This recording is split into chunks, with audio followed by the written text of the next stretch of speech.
let's zoom out of our context and really think of the bigger picture. I really want to know, like, which tribe in Nigeria has, any sort of veto power, is on the Security Council at the UN? Which tribe in Nigeria is calling the shots at the IMF or the World Bank? We're like crabs in a barrel. None of us actually have power on the world stage. Like, all of our conceptions of like how important these tribal identities are, like on the global level, mean absolutely nothing against the imperialist system that is dominating Africa. Like, there is not a single tribe on the continent of Africa that has any sort of real political standing. Just take a step back, zoom out of our really micro-nationalist context and really look at what it means on an international level to, be an African person.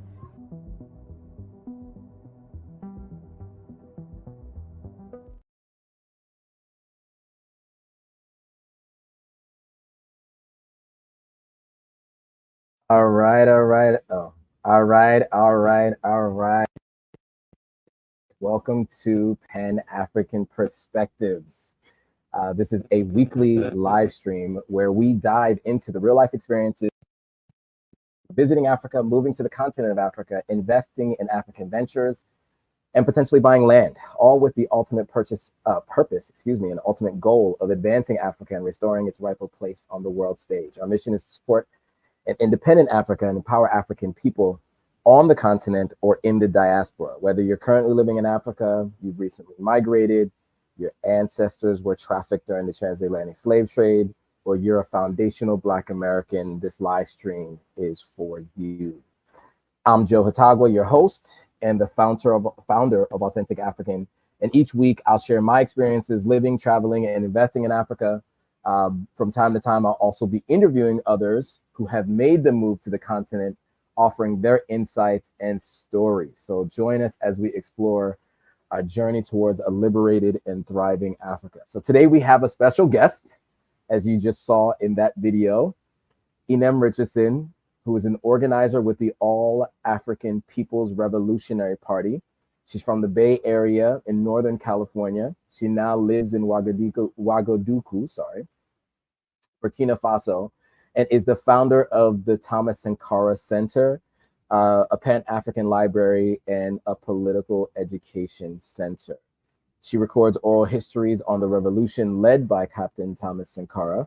She is also currently a journalist with African Stream, which is a Pan-African digital media organization focused on giving a voice to all Africans through cutting-edge African-centric content.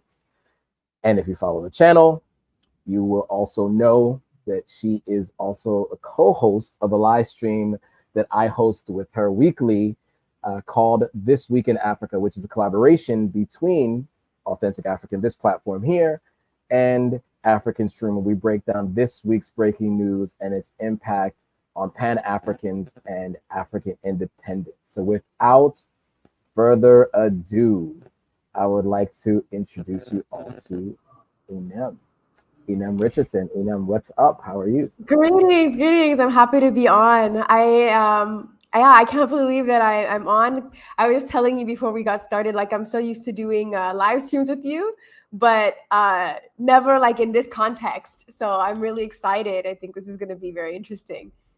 Yes, absolutely. We get to hear a lot of your insight weekly, and we know that you bring a lot of facts and dates and numbers to those discussions, lots of context to the news that we're reporting on weekly. And now we get to hear a little bit about you. So it's different than the usual, right? It's usually me reading a story and asking you your thoughts. But today we get to find out more about you and answer some questions that I've had. Of course, as you all may have guessed, Inem obviously has made the move from the West to West Africa. And so we are going to talk about that, her journey there, how she got there, and why she made the move. But before we do, I do, well, first of all, there's a couple folks that really appreciated that earlier step. So Seth says exactly what I was saying to myself today. Seth says none of any African countries has representative in the global stage. that are a great red flag. That should be a great red flag for us and what's happening, and it's been happening for centuries. So you have some agreement already. So before we kind of talk about where you are today, right? Because there's a lot that you're doing today. I always like to start from the beginning, right? You know, where did you come from? Who were you before you became the Inem Richardson that we know today? So can we just start from the literally the beginning? Where were you born and where were you raised? Okay. So I'm from San Jose, California, in the Bay Area. So shout out Bay Area. And yet I grew up in San Jose pretty much up until I went to college, to university for some, because I'm in so many international contexts now. I don't know which one to say. But you know, where we're from, we say college. And so up until that point, I pretty much grew up in Northern California, in the Bay Area, my entire life. And then I moved out when I was 17, when I moved away from that area. Okay, cool. And what did you study in school, like when you went to college or university? Okay, so I went to Barnard College, which is in New York City, and I double majored in Africana Studies and Comparative Literature. So now I do use those skills, especially actually both of them. I basically studied like African literature in French and in Portuguese. So obviously living in Burkina, I use a lot of French. People don't know that I also speak Portuguese as well, though, which are skills that I picked up from my college experience. That makes so much sense. I always wondered where the French came from because you're so fluent in it. So that okay, it is. Okay. I'll definitely get into more detail about exactly how that happened. But yeah, I'll let you. Yeah, absolutely. Yeah, it'll be interesting. I mean, I so obviously, you're a pretty fluid French speaker, and where you are currently, one of the major languages spoken there, and what we, I guess, unaffectionately call Francophone West Africa. Many people do speak French there, and so and I think that's and a lot of your interviews, especially from the street, are in French. And I know that's a point of contention for some, and but it helps people to understand the conversations, where it just makes it so there's a common language that you can speak to all the folks that you're speaking to. But I do want to know, you're obviously involved in, the All African People's Congress, and you're also a Pan-Africanist. You're an activist. What got you into Pan-Africanism and activism in the first place? Okay, so I think this is where things get kind of interesting and also probably kind of long, because there's a lot of I don't know, there's a lot of moments, a lot of things that kind of added up over time. So I come from a mixed race family. So my father is European American. My mom is a Nigerian, an immigrant from Nigeria. And I grew up in San Jose, as I mentioned. Largely, I would say within my mom's Nigerian community outside of school. So I was in a lot of Nigerian churches, various very many different churches, honestly, and different sort of Nigerian community immigrant events and stuff like that.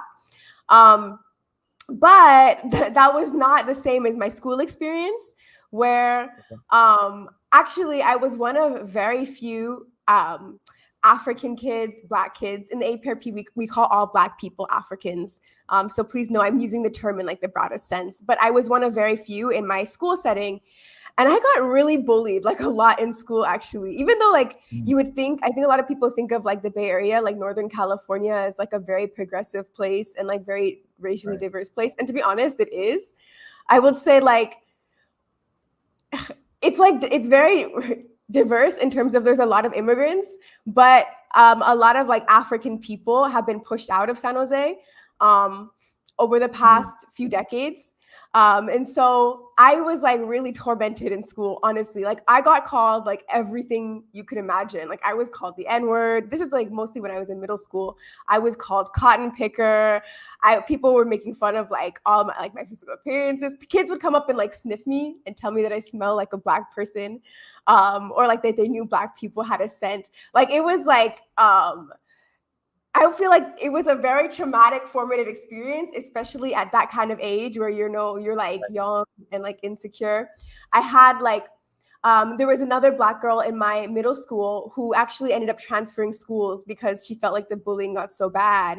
And I just remember like she would be like crying, and then eventually she left the school. But I don't know if I let that experience, I think in part radicalize me a little bit at a young age, because when I was around, like, so I'm in my mid-20s, so this also gives some like context to the timeline here. So Sure. when, for example, Trayvon Martin, so when George Zimmerman, who murdered Trayvon Martin, I'm hoping most of our viewers are familiar with this. I don't know like where people are coming from and their background watching this, but like, when George Zimmerman was acquitted for murdering Trayvon Martin, I was 13 years old. I was in 8th grade.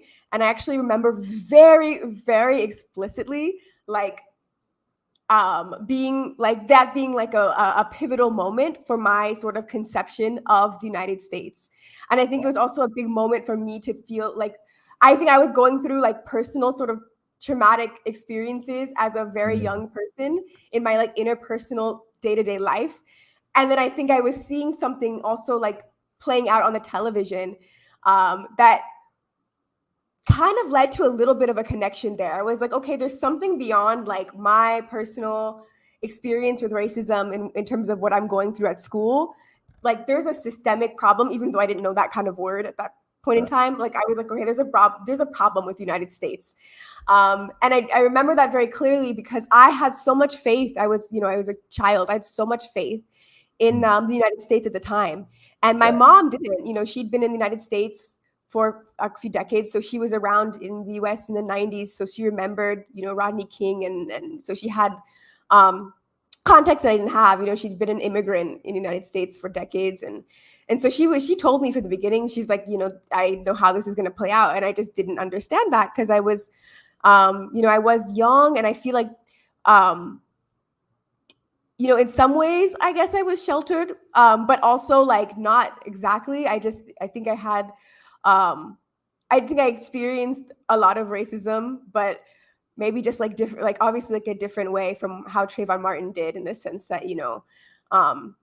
I didn't necessarily have like run-ins with police officers or anything like that. Well, then again, members of my family did. So I guess, but I think I just, at the time at 13, that's when certain dots started to connect for me.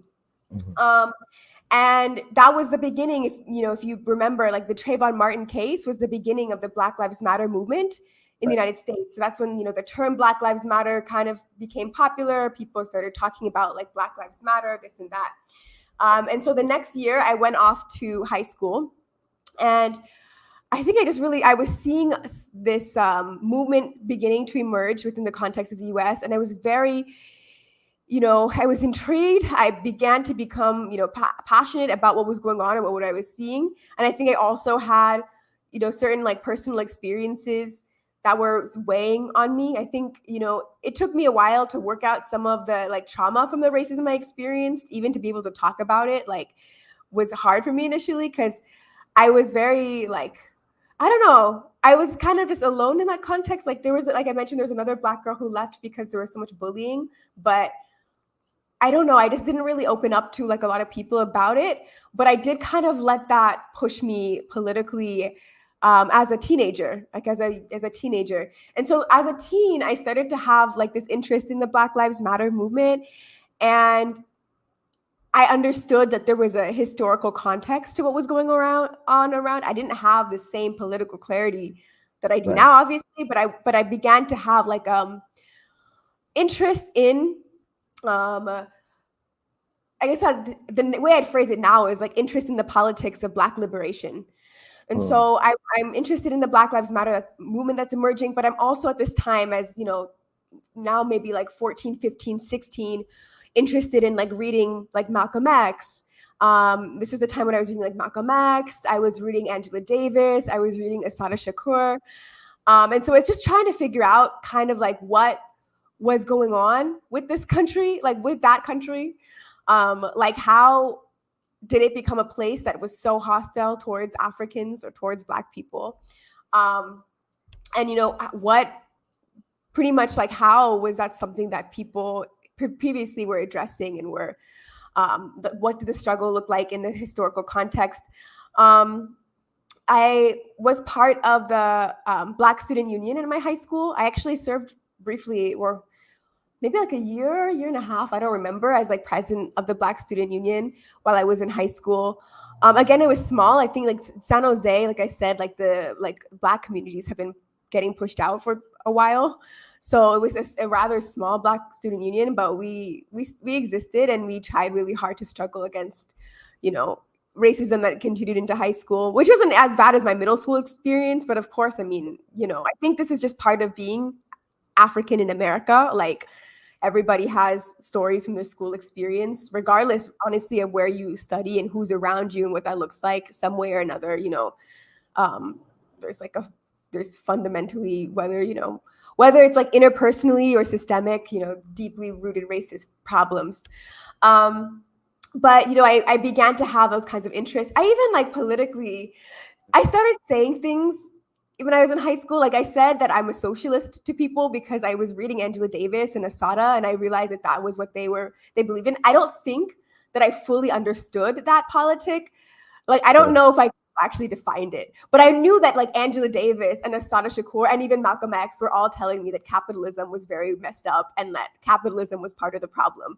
And so I took that up when I was like maybe like 15, 16. And I was like, okay, this is what I've learned from them. And so I know that capitalism is part of why, you know, we're oppressed as a people. And I began to kind of have those inklings. Sorry, I told you this response would be long. This is, I think, the longest response. This is helpful though. But there's a lot. So let me speed it up a little bit. Sorry. So fast forward. Okay, so that was my high school experience. I went off to college, as I mentioned. I went to Barnard in New York. But my friends, because I grew up in the Bay, I had a lot of friends who ended up going to LA to study, like LA area. It's a very common, you know, obviously, like, you know, LA and the Bay have certain exchanges. And one of my best friends, you know, probably my best friend actually from high school, she's of a Chicana background, so like Mexican origin. But, you know, she was interested in a lot of, you know, the political stuff that I was interested in. You know, she was trying to figure stuff out herself. And the school that she went to actually was organizing a summer trip. And she sent me the flyer and she's like, you know, Inem, like, I feel like you'd be interested in this. And it was a delegation to go to Honduras to meet with the Garifuna community that lives along the coastline of Honduras. And if you're not familiar, the Garifuna people are an African descended people who live across Central America. They are a maroon community. So their ancestors fled slavery and created, you know, liberated settlements in Central America. And the context of the delegation was to learn about their political struggle, kind of also in light of the Black Lives Matter struggle that was existing within the United States. And basically to build like bridges between, you know, what's happening there and what's happening here. And that trip was organized by a group called the Chiapas Support Committee, which became the first political organization that I'd ever become a part of or that I ever joined. And when I tell you that I think of everything, you know, that was something that set me on the clearest trajectory. Like, it was a major point of no return for me, because when I got to Honduras, I was meeting with African people and they were talking about their experience. And, you know, I in the United States, you know, we're struggling against things like mass incarceration, against things like police violence, you know, shootings, this and that. And I'm sitting with African people who are speaking Spanish. You know, we have an interpreter. They're in a different country, in Central America, and they're also talking to me about police violence and, mass incarceration. They're telling me that their leaders are being assassinated, that they're being, members of their community are being kidnapped. And then what blows my mind is that their grievances are with the same government that our grievances are with, because they're pointing the heart of their issue to U.S. imperialism, which at the time that I was in Honduras, the United States had very recently backed a coup to overthrow the democratically elected president and replace that person with like a super neo-colonial, pro-US lackey. I mean, to such a blatant extent that like right after the US puppet was installed, there was a meeting in the capital of Honduras, Tegucigalpa, that was called Honduras is Open for Business. And all these US and Canadian businessmen flocked into the country. And then I'm talking to these African people who are talking about how ever since that happened to them, they've just been more brutalized than ever. They want to get the Garifuna people off of their lands. They want to get their lands, they want to sell their lands to tourists, build hotels. They don't want these people around. There's been this corporate takeover. The US is behind this. The US is backing this. So I'm in like a totally different country, communicating and, between a totally different, with a language barrier and everything. We have almost an identical struggle and the same enemies, like the same grievances. It's the same issue. It's with the United States government. And that opened my eyes to a reality that just has shaken me ever since. And I realized that, from that point, I was like, okay, the United States government is not just having issues with racism within its borders. The United States government is interfering and wreaking havoc and actually devastating people all around the world. Like there is no safety or something outside of the US, like the United States basically has this sort of global dominion where it's, basically creating police states wherever it goes. And so that really blew my mind. And the Chiapas Support Committee recruited me into the organization. Okay, I know I'm talking a lot, but well, it's helpful context. I think so, because that's your first start, right? So I think it was good because you wove the story from where it started, where it was personal. Then through your education, you found the historical context of some of the things you had been experiencing personally. And then you left the country and found that you saw the same thing happening to folks outside the United States. So I think there's kind of a through line through that, right? Because that leads you to kind of the next phases of your life, right? And so I'm interested to hear from you how you get from that trip to Honduras, right, while you're university or college age. And by the way, it's really interesting to hear your early life because I had a lot of the same experiences. It made me feel like an old man. I'm much older than you. So realizing the differences in age of like maybe about 15 years, I had some very similar experiences in Pennsylvania. It's interesting to see how those experiences shaped you and you further educated yourself differently. It took me a while to get to the point where I am today. So it's interesting to see that it kind of almost was an immediate transition for you. So I'm just listening, and I think it's really interesting. But from this Honduras trip, how do you get to the All African People's Revolutionary Party? How did you get to be involved in that party? And let's talk about what it is too. What is the All African People's Revolutionary? Okay, so I'll try to make this also brief because I feel like I have so much to say to a lot of these questions. But okay, just to summarize quickly certain things. So from that Honduras trip on, I joined the Chiapas Support Committee, which basically provided students, like it was geared towards university students, and they basically were able to use like a lot of university funds, like find ways to kind of finesse certain things to bring students on anti-imperialist delegations across the Americas. So I was at the time organizing for African and Indigenous liberation across the Americas. That was like largely the framework, though they did have an interest in the Global South more broadly. But I went to Cuba with them, which also like I could talk about for a long time, but I guess, I keep it pushing because there's so much I could say. Sure. But, that really politicized me further and really helped me develop because Cuba is a very different context from like Honduras. It's a liberated zone within the Americas. But I was interested in Africa, like deeply interested in Africa because of my own, family background. And I wanted to understand, okay, if these kinds of things are happening in Latin America, and I'm seeing, I'm learning about the history of the Monroe Doctrine, the United States intervening across the Americas. I just, I didn't have that much historical context at the time, a little bit, but I was like, I just know that if this kind of thing is happening seemingly all across the Americas, something has got to be going on across the African continent. And I was really, really pushing and itching to figure out what is the African piece to this. How does this imperialist, this imperialism thing that I'm learning about in the Latin American context then apply to the continent where my mother was born and raised?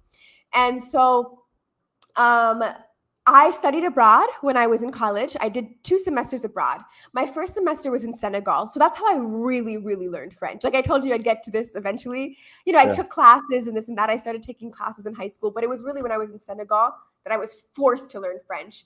And I really started to learn French well. And in, again, a very actually anti-imperialist context, I got to Senegal and I was hungry to figure out what is imperialism within an African context and how are people fighting against it. I didn't really know much about Pan-Africanism.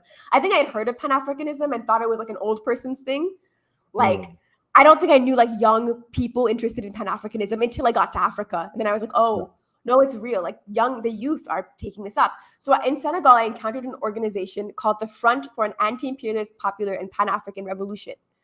That group was the first group that taught me about what France specifically was doing in Africa. This CFA franc currency that France is using to manipulate African countries or to dominate and control them. This history of French covert operations, assassinations, regime change, the French military occupation of the Sahel region. All of that I learned very quickly within a span of a few months. And again, my mind is just being blown at this point. I was 19, 20. And then the next semester, I go to Ghana, and that's where I first encountered the All African People's Revolutionary Party, the AAPRP. So while I'm studying abroad in Ghana, I'm trying to figure out as much as I can about what's going on with imperialism. And now I have this interest in Pan-Africanism that was sparked in Senegal. What is it? It's a term I'm hearing a lot. People seem to want to unify Africa, but I don't really understand it that deeply. I understand the imperialist aspect, but the AAPRP was what gave me the solution. That, it's not just about what we're fighting against. We're fighting against imperialism. It's true, but there's a solution. There's something that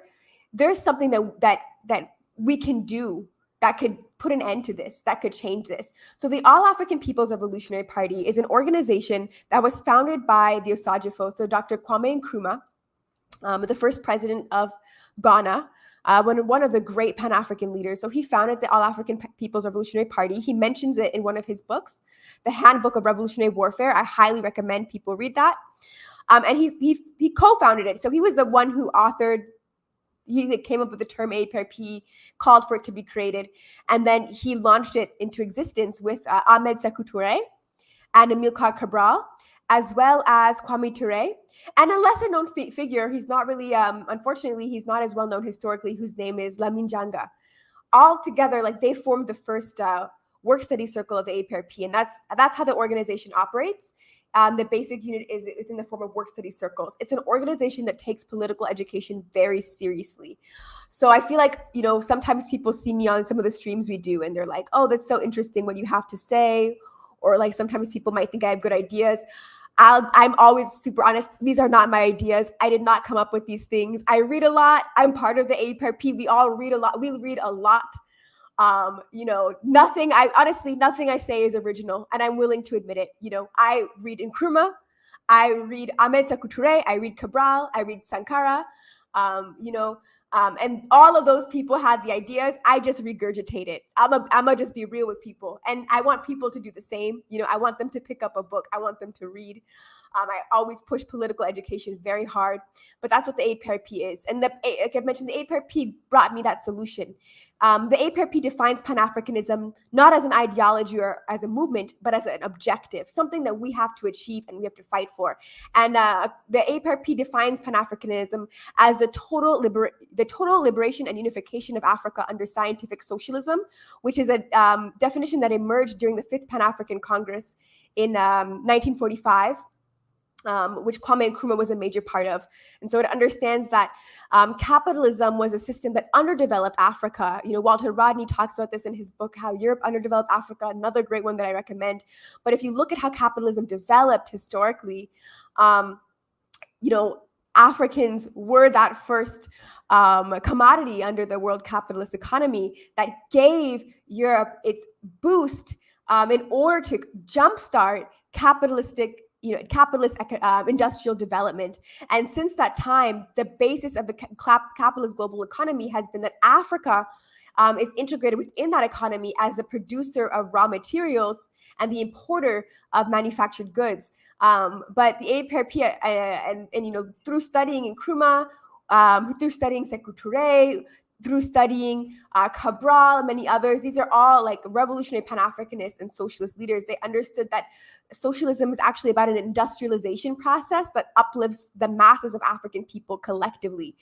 And again, also just to add, the other aspect of this is that Africa must be unified. It's not about doing this, in any one country, but we have to understand in the long run, it has to be done on a continental scale. So just really quickly, last thing, because I know I'm speaking a lot on every question, the way I explain this to people here in Burkina Faso is I say, we want to do what Thomas Sankara did, but we want to do it on a continental level, on an African scale, because we saw that unfortunately Thomas Sankara was taken out after only 4 years. But if Africa is unified, that's impenetrable. They can't come and take that out.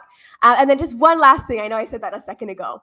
I think it's also important that I point out. So Kwame Touré, who was a major member of the All African People's Revolutionary Party, said something all the time, and that changed my conception and made Pan-Africanism the focus and the priority of my life. He was very clear that until Africa is free, no African anywhere will ever be free or respected. And that is so important because when we look at the racism in the United States, in Honduras, in Brazil, across the Americas, in Europe, in the United Kingdom, in France, in the Netherlands, everywhere we go, we see African people are treated very badly. Well, that's because Africa, our homeland, is not liberated, is not free. And so we can't really expect as a people that we're going to have like a dignified international position until our home base is liberated. And even if people don't like us outside of Africa, if Africa's free, there's very little that they can do to us. Like the West doesn't like China at all. The United States hates China, but the United States cannot go around like massacring Chinese people because China is too much of a threat to the United States to allow for the US police forces to go just shoot up Chinese people. So we really have to understand, like, until Africa is free, none of us are getting anywhere. So you can be in Oakland, you can be in, Mississippi, you can be in Barbados, you can be in, where can you be? Port-au-Prince or Bahia, Brazil, or, Paris or Marseille or wherever, Bristol, Brixton, UK, anywhere. We're not getting anywhere until this continent is liberated. That's priority number one before anything else. Okay, I'll stop there because I'll get worked up. Yeah, well put. I mean, and look, we can see where the passion comes from. When we have our conversations on This Week in Africa, right? And we start talking about some of the things like, the video that we showed earlier, right? Like it hits you, it was like, boom, right away, right? It was like the passion was flowing through you. And it's clear that it's all of these experiences led to this point and how you feel, why you feel the way you do. Shout out to Tony McKinney, who said they agree. So this is really interesting because it really helps me understand how you got to this point. And it's, obviously you're a voracious reader, and all of this is kind of, it pours through you, right? When we have our conversations about what's going on the continent, because unfortunately, much of what all the folks that you've talked about have been fighting for are still struggles, especially on the continent. I think in the United States, there are many folks that will say these things are no longer issues. Nobody is disputing that these are still issues on the continent of Africa, right? I think that these are, and so I mean, I would disagree that people would say these aren't issues in the United States, but you can see it. It's blatant. It's in front of you every day when you're in most countries that I visited on the continent of Africa. And so you've had all these experiences, you've gotten this education, you've gone to West Africa, right? You had gone to Senegal, you went to Ghana. That was, maybe about less than 6-7 years ago. When did you then move to Burkina Faso, and why Burkina Faso of all countries on the continent of Africa? Okay. So I mean, why is easy, because I was inspired by the Thomas Sankara legacy. Burkina Faso has a very revolutionary reputation, and even after the Thomas Sankara period, I was intrigued because the country had an insurrection in 2014 and overthrew Blaise Compaoré in this popular uprising. So I was like, okay, people seem to still be politicized. There seems to be, even after the Sankara era, some sort of political consciousness, and I wanted to check it out.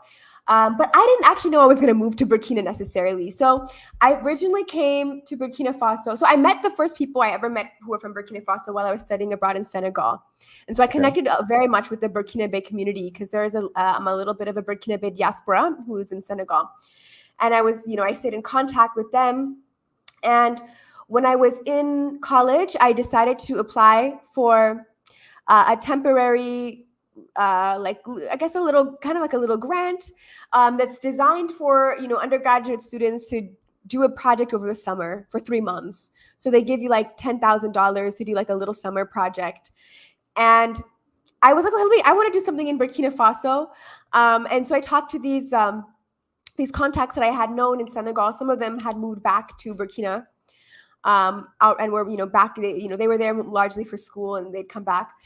And I talked to them about doing like a little project. And I didn't really think, okay, I'm going to move to Burkina Faso. I think it was more like, let me just do like a little project for a few months. And I was motivated by my, my political education that I was receiving through the APRP. And so it became a question of like, how can we transfer resources to Burkina, given, I went to college in the United States. I went to, I feel like this is typical in a lot of colleges in the US. You have like a university library, and it tends to be like very robust. Like, I feel like most students can get their hands on like a lot of books if you go to higher education. Go through higher education in the United States. So I had just like a lot of books at my fingertip.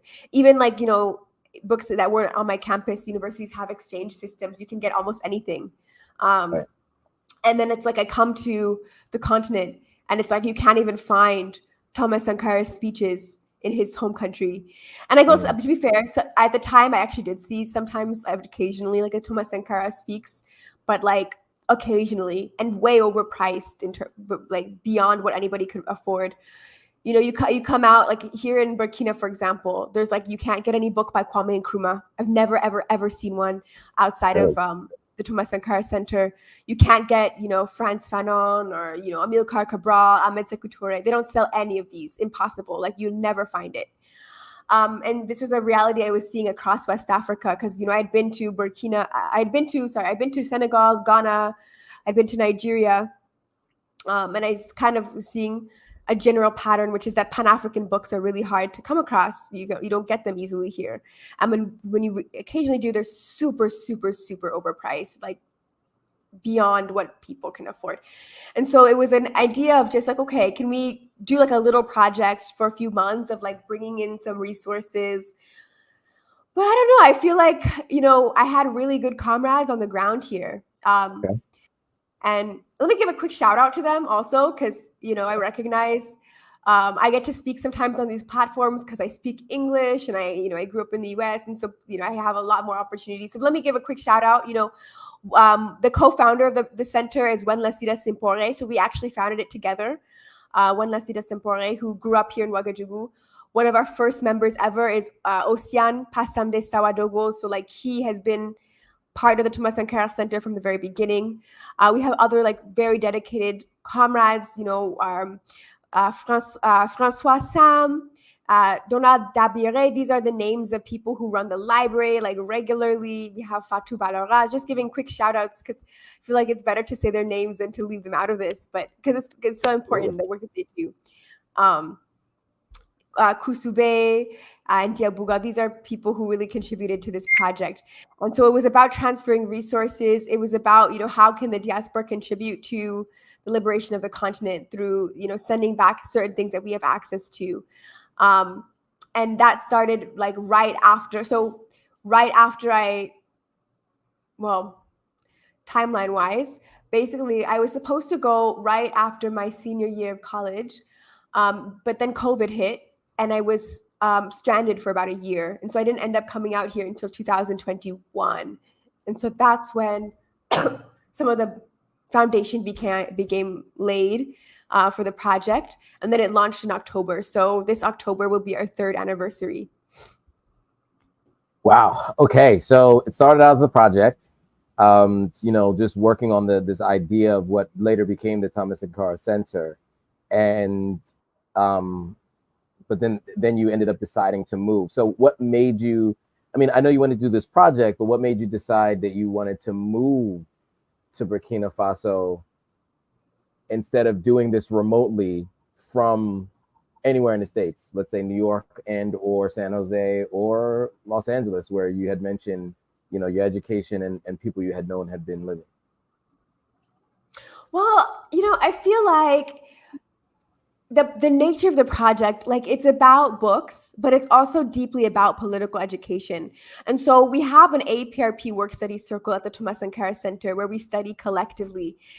We have like a Young Pioneers program where young, children ages 8 to 14 learn about imperialism and neocolonialism and Pan-Africanism and, Kwame Nkrumah and Cabral and all these people that I've mentioned. And so I feel like setting that up probably wouldn't have worked remotely. Maybe at a certain point I could have left, but I feel like it's hard. There's just so much, to be honest. I think I just really began to see like the project was super important, and it seemed like, the people around me, the comrades that I have here, believe deeply in the project, and so we just became so invested in it. And I think even to now, it's like we're pushing the project to grow and expand like so much. I just feel like we're constantly it's pretty much like an everyday thing. We're doing like something, to work to grow the Thomas Sankara Center, to spread political education, to reach more people, to get out there, reach people in different parts of the country, even now different parts of the Sahel, which is exciting. And I'm sure I'll get to that. But I don't know, there's just such a need. And the consciousness in Burkina is just like incredible. I think, to be honest, I like going back to my biggest reason to go back to the United States, sometimes is like to see my family that lives there and, to see my friends. And that's very hard for me to be far from them. Like honestly, it's like a very, very hard to be so far from my family is like the hardest thing. But beyond that, going back to the US is like kind of shocking for me. Because I think that Burkina Faso in some ways is just so advanced. Like I've never been to a country where people love their country to this extent and love Africa. And like for such genuine and like pure reasons. Like, the United States has like racist, patriotic, I don't know, like redneck people, but that's not what I mean. Like, I mean like people who actually have like an indigenous claim to the land that they're on and just like love their country and believe so deeply in the liberation of their people. And like, Burkina Faso blows my mind because it's just like, I'm in a place where people are so conscious of the fact that they have been exploited for so long. Like they just know that they've been wronged historically and up into the present, and that it's not okay, and that they have an obligation as a people to fight back against that. And so like nowadays in Burkina, like, I talk about the AES all the time. I guess I can't get started on that because I won't stop, but I'll just say like one really quickly, I'm literally in a context right now where I spend time with like 15, 16, 17-year-olds who will look me in the eye and say, and with all seriousness, like total conviction, just honestly and purely say, like, I will die for Burkina Faso and I would die for Africa. And I would be proud to be a martyr that would liberate my people. Like it's incredible that like teenagers would have this kind of consciousness, but the collectivism is so strong. And then just the last thing, I keep doing this thing where I say one last thing twice. But let me get away with it real quick. Like this is a country where like if you're really down bad, like on your luck or something, like say you have like $1 to your name, like people will genuinely go and give that $1 to one of their neighbors in need because they're like, oh, the community's got me. Like people genuinely will give like their last like sifa, like their last dollar to somebody whoever, like somebody who asks for it, because they're like, oh, like my neighbor's got my back. Like I've never been to a place where that was like literally the reality. But that's how it is here. So it just really just like, there's so many things that I like, it baffles me, and it's become like a way of life. I mean, this is really interesting. I mean, look, you and I have talked about how conscious people are there on the ground and how aware they are of their history and what's happening currently.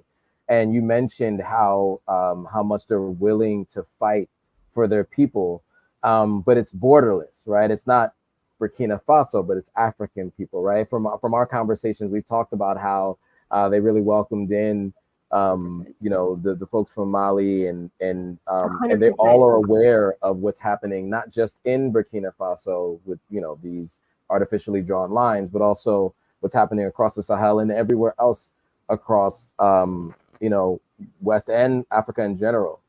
There's a question that came from the audience, which I think is interesting, considering you're there on the ground now, and you know, you've reported on this, and we'll be talking about this tomorrow. So maybe we can give a little bit. But Davy Floater is asking, was the attack on central Burkina covered, and are there any local media sources you can recommend? Okay, I don't know if he means like covered like here, like on our stream, or like in he means the covered media. here. Okay, no, we haven't really talked about like a lot of current events in Burkina so far, but I can definitely recommend like some sources. Well, I'll be honest, like there's very little in English that I think is really trustworthy and reliable. I'm a journalist with African Stream, so I do my best wherever I can to, you know, give really honest reporting about what is happening in Burkina Faso from the people's perspective, you know, from the perspective of like the majority of people who live here. Which is unfortunately not what you're going to get in most of the English media covering Burkina Faso.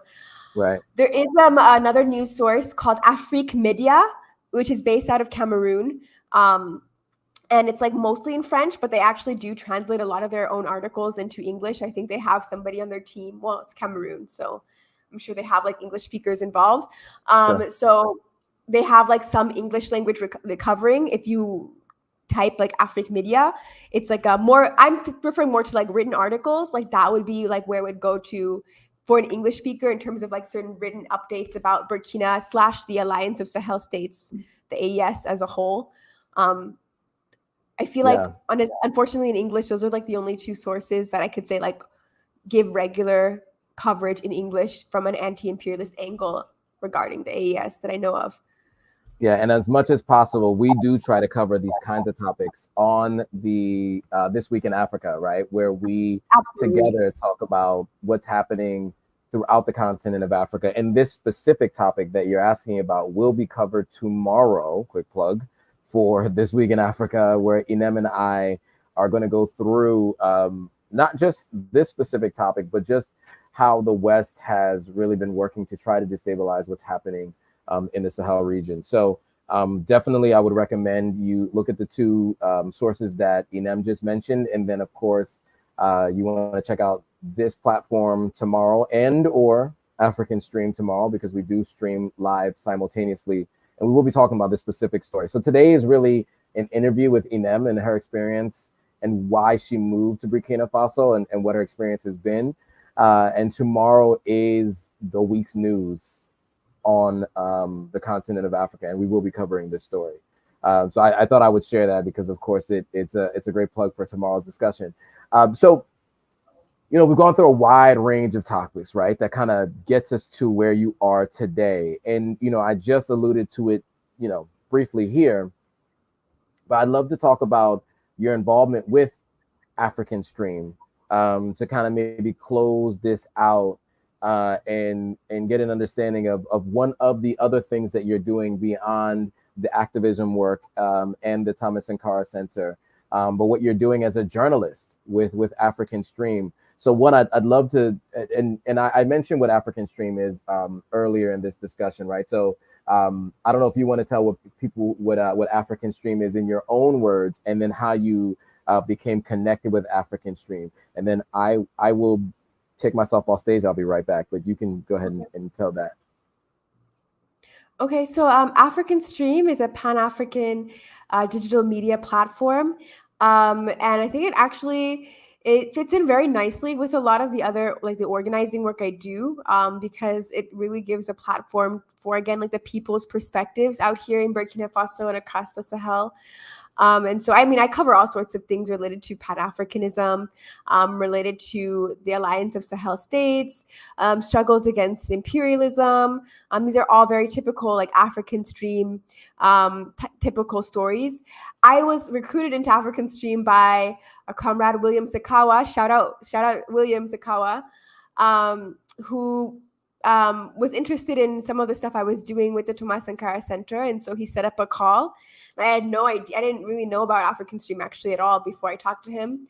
This was the African Stream. I feel like it's hard to be a Pan-Africanist now. Well, not to, like, brag on the platform too much, but I feel like nowadays it's a much more well-known platform. It's grown so much, but at the time I didn't really know about it. I think it was more relatively new. And so Sakawa recruited me, and basically, through him, I was able to get work with African Stream, and it's just worked very, very nicely in terms of allowing for perspectives from the Sahel and from various parts of Africa who are strong, like, anti-African voices, to access, a wider audience, and that really push back against, I mean, the mainstream corporate media coverage of the Sahel is just awful. Sorry, is it my mic or is that your sound? Oh, okay. Okay, sorry, my bad.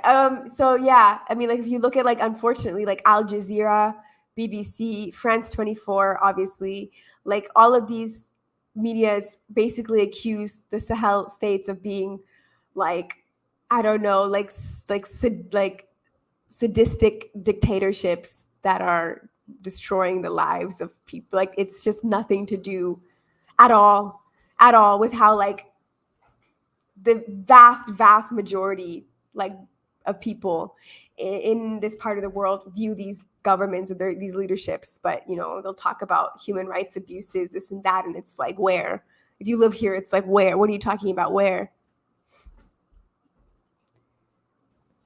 Yeah, and I mean, and I think your viewpoints align perfectly with the platform, right? When I met Ahmed, the CEO, and we talked a bit, and I asked him if there was any way that we could collaborate, and he mentioned to me he thought Inem would be the perfect person because her views align with the views of the platform, and she could speak for the platform and on behalf of the platform weekly when we're talking about news stories, as the fact that you are reporting on many of the things happening on the continent, specifically in the Sahel region, but even outside of the Sahel region.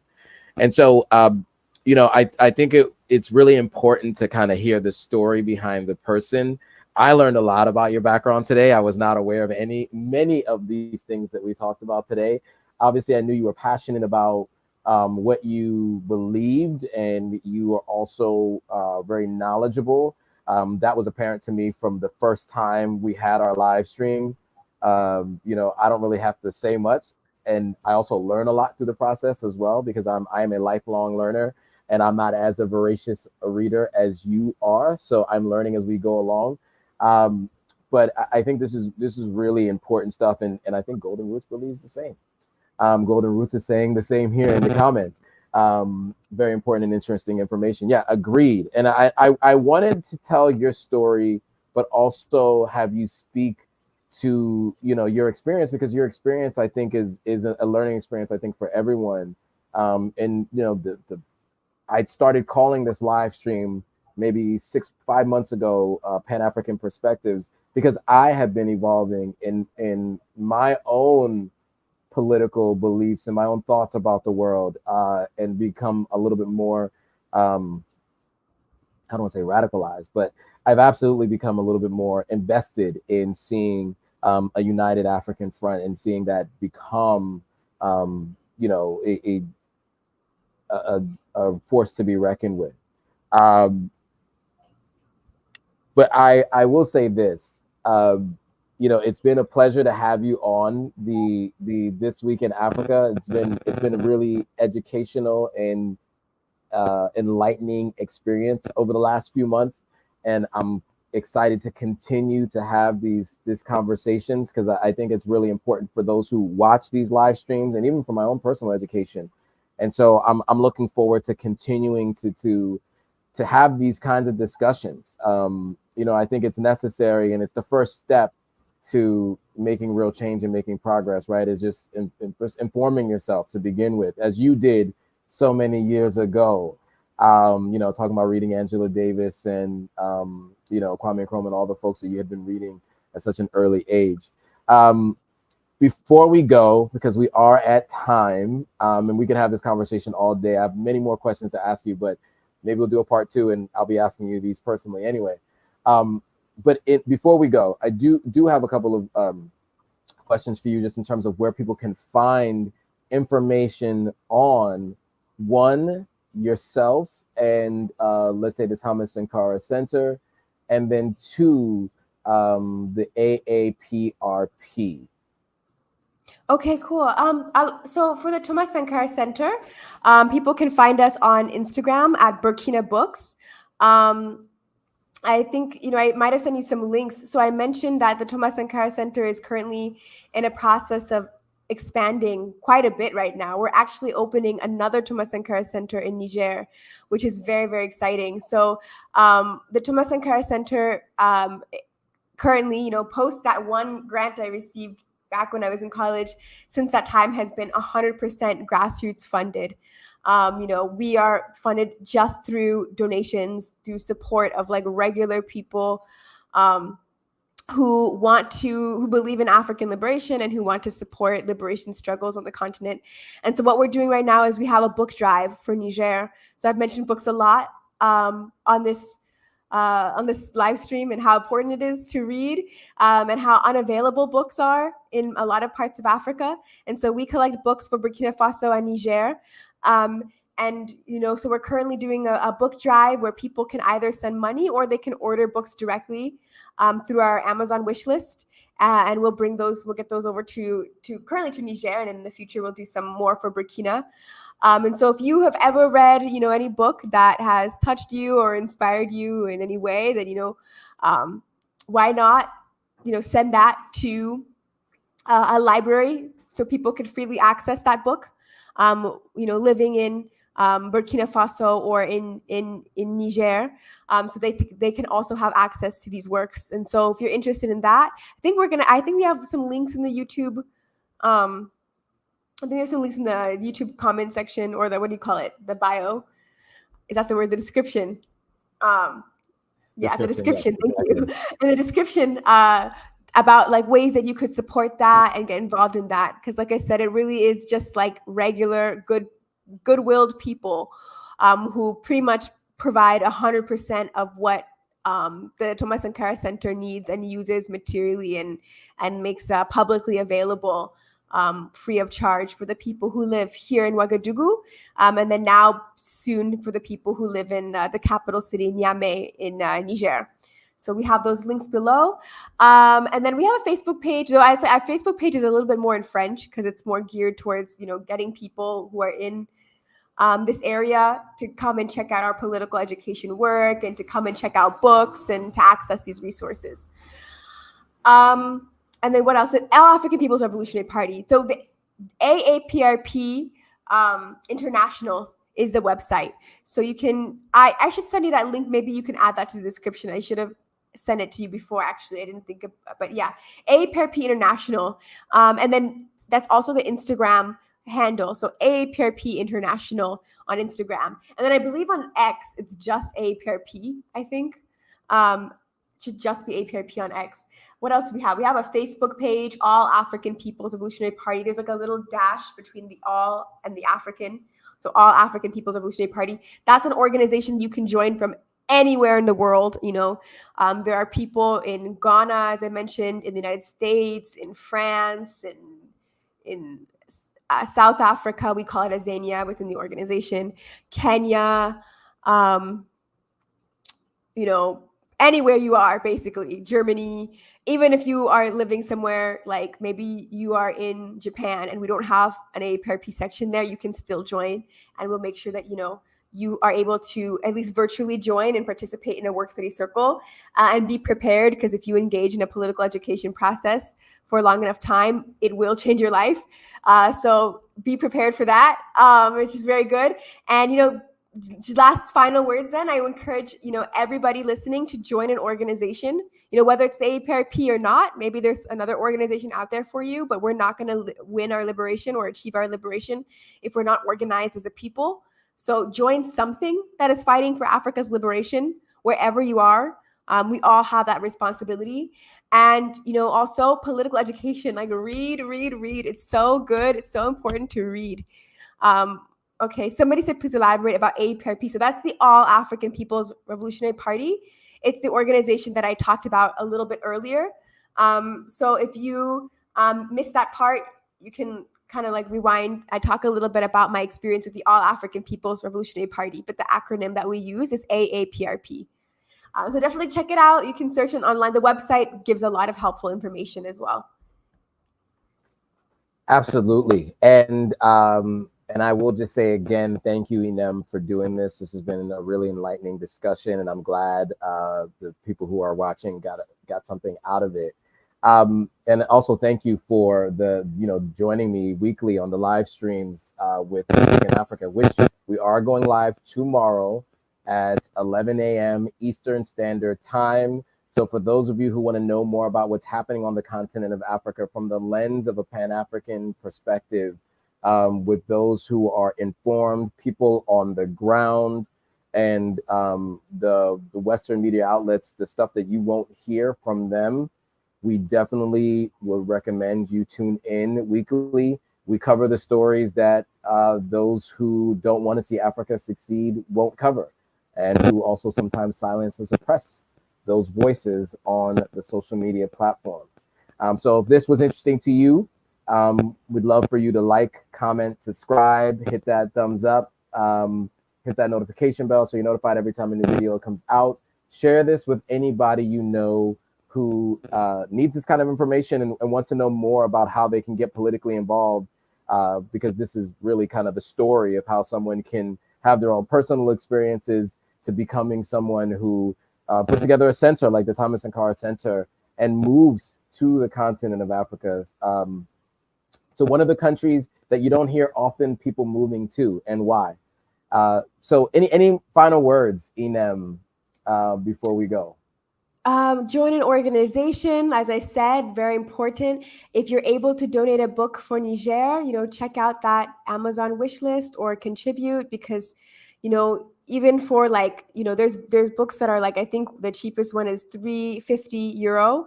And even that would make a big difference in somebody's life. So if you're able to contribute that way, just know that it would go very far, and that'd be something that the whole community here would be able to use. And check out our stream tomorrow and watch some of our other live streams, because they're really cool, I think, and we have lots to say. And I think we even answer some questions that I raised here, maybe like in some of our other live streams as well. So check those out. Absolutely. And again, thanks for watching, guys. We will see you all on the next video.